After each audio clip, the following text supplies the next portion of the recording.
రాష్ట్రంలో 108 వెహికల్స్ ను 290 వరకు తీసుకొస్తామన్నారు మంత్రి లక్ష్మారెడ్డి. ఫస్ట్ ఫేజ్ లో 145 వెహికల్స్, సెకండ్ ఫేజ్ లో మిగతా వెహికల్స్ ను తెస్తామన్నారు. ఈ నెల చివరిలోగా 80 వాహనాలను వస్తాయన్నారు. వీటిల్లోని 60 బండ్లలో అడ్వాన్స్డ్ ఎక్విప్మెంట్ అందుబాటులో ఉంటుందని చెప్పారు మంత్రి లక్ష్మారెడ్డి.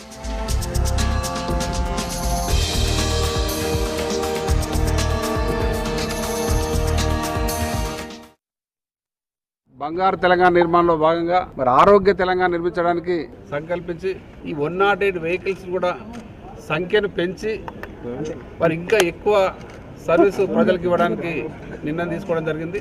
మరి దాంట్లో భాగంగా 290 కొత్త అంబులెన్స్లు కొనడానికి నిధులు మంజూరు చేయడం జరిగింది. ఎమర్జెన్సీ సర్వీసెస్ కూడా మరి అంబులెన్స్ ద్వారా అందించడానికి ఈ యొక్క అడ్వాన్స్డ్ లైఫ్ సపోర్ట్ సిస్టమ్ని ఈ అంబులెన్స్లో పెట్టడం జరుగుతూ ఉంది. ఇంకా 145 వెహికల్స్ త్వరలోనే మార్చిలో అవి కూడా రావడం జరుగుతూ ఉంది.